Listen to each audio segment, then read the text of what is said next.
Class of 2005 is number 3. This is Aaron Rodgers. This is a huge stress. Like there was 14 QBs drafted, 7 became like 7 qualified as starters for me. I'm gonna just highlight the main ones. Aaron Rodgers, that's kind of enough said for him. He's really just incredible. You know what Aaron Rodgers is. He could potentially be a top 10 quarterback of all time when he's done. He's one of the most clutch players of all time for sure. One of the most consistent as well, one of the most accurate. Alex Smith started off slow in his career with the 49ers, but since then, he's become very consistent with the Chiefs.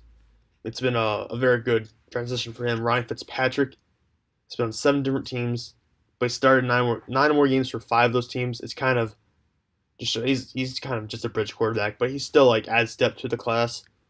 Moving on, Matt Castle made 1 Pro Bowl with the Chiefs after like the Chiefs signed him. They were impressed because he backed up Tom Brady one year when Tom Brady got hurt. Now he's kind of been bouncing around. He's in place with the Titans right now. I think he's starting because Mariota's injured, I believe. Derek Anderson. Derek Anderson didn't technically qualify. I messed this up, but I put him in anyways because he did make a Pro Bowl. He made a Pro Bowl in 2007 with the Browns, which I found really interesting, considering that it hasn't happened since. There's never been a Browns quarterback since then to make the Pro Bowl, and it probably won't be for a while from the looks of it. Jason Campbell was a 4-year starter with the Redskins. He spent another year as a starter with the Raiders, and then he's been basically was a backup for a while before leaving the NFL. Kyle Orton retired also following the 2014 season, much like Jason Campbell. He actually spent his last year as a starter, though. Most people know Kyle Orton as the guy who lost his starting job to Tim Tebow. Number 2, class of 2012.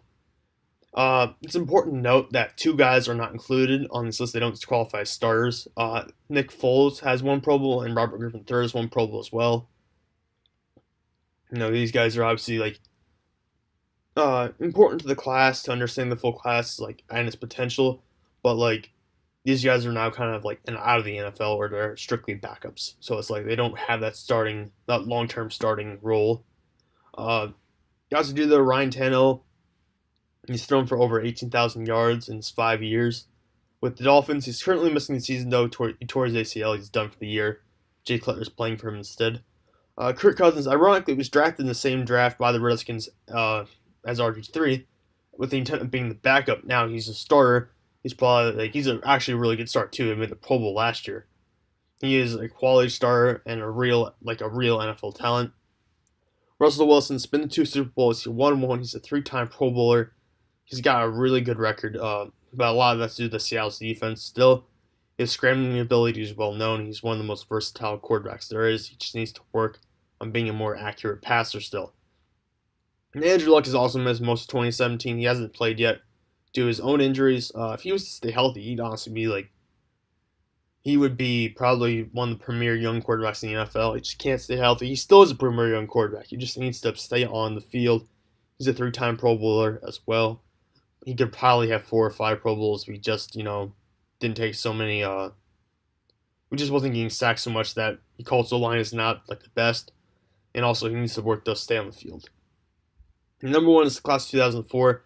This is a completely legendary class, partially because it has 3 future Hall of Fame quarterbacks in it, or at least 3 quarterbacks people believe are worthy of being in the Hall of Fame, and that is, well, you'll see in a minute. Let's just start off with the one guy who kind of is apart from the rest. That's Matt Schaub. He fell apart following the 2013 season, kind of. But it's ironic because he actually led the league in passing in 2009. He was a Pro Bowler with the Texans. He's the leading passer in yards and touchdowns all time, and a lot of other categories as well.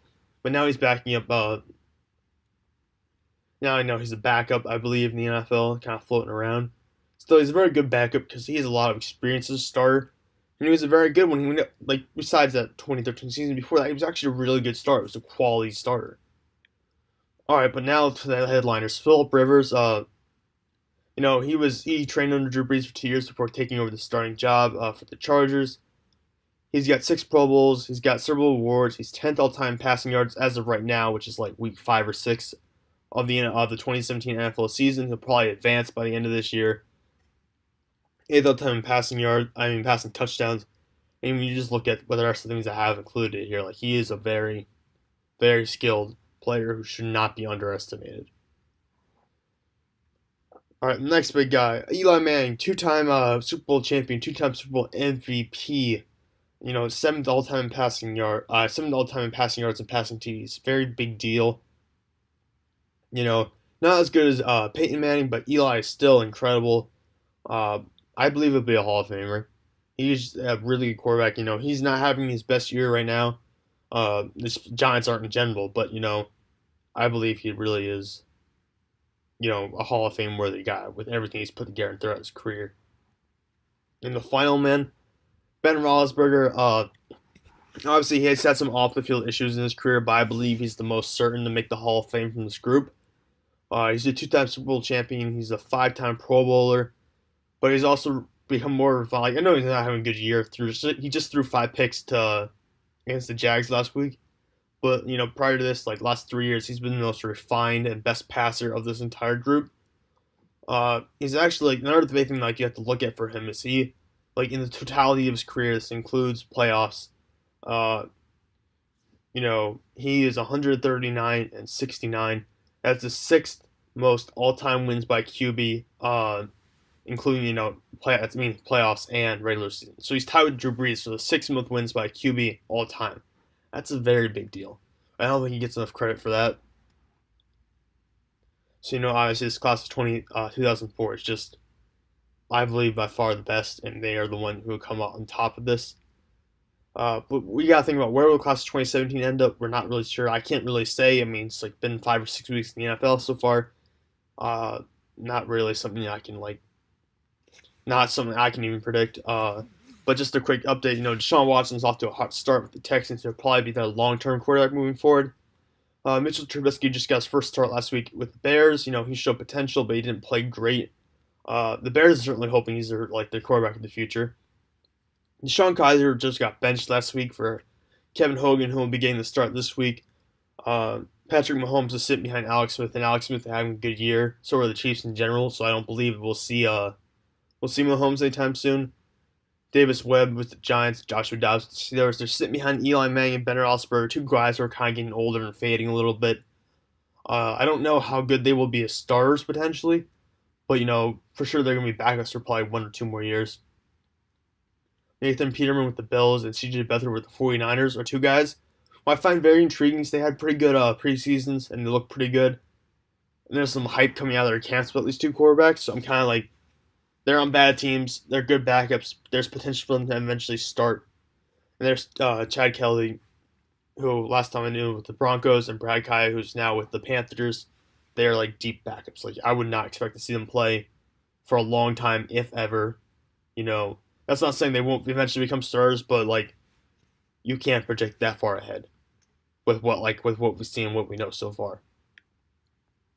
And yeah, I hope you guys enjoyed. I hope I didn't talk too long. I'm hoping this video comes out good. I know I'm sorry for my throat. Just a little dry right now. It's allergy season down here in South Carolina. I'm kind of getting hit a little hard. You know, I hope you guys enjoyed the video, and talk to you guys later.